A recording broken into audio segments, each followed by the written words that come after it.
our group discussion for chapter 2 is you are the principal of a school. During a school board meeting, 5 or 6 board members are very open about their desire to pray before each sporting event and during graduation. In fact, they are considering creating a policy. Write a written response for your next board meeting outlining your recommendation to the Board of Education. We're going to kind of talk about what our ideas are for what we would put in a letter, and then we'll attach our letter next to this video. So we were discussing before this started, just so we were all on the same page, but it's pretty clear that this creating a policy would be promoting it as a school, and the courts are just not going to support that. But we need to talk about how we approach that situation with our school board in order to be cautious of this and make them understand what the laws are and what a policy would put our school in a legal predicament.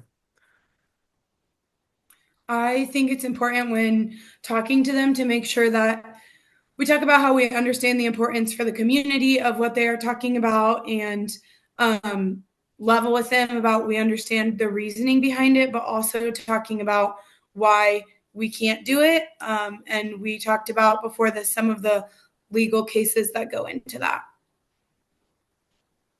And also we need to address how teachers and public employees are role models for our community, and we need to remain neutral on these religious matters.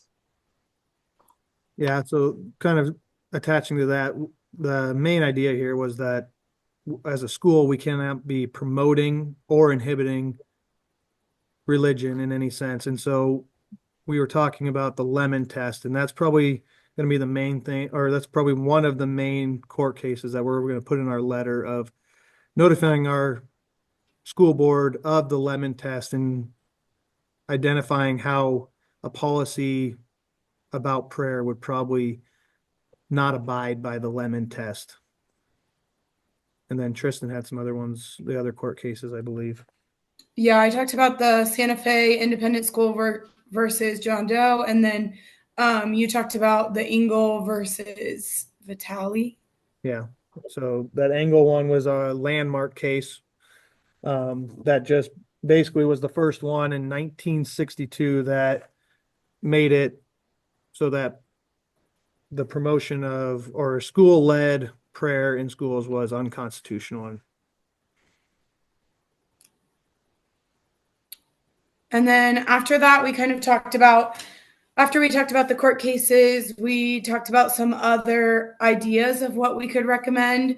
One thing that I talked about was giving a moment of silence, and then that's something else that they could do besides the prayer, just so we're still giving ideas on things to support their prayer, but not in a way that abides by all the laws.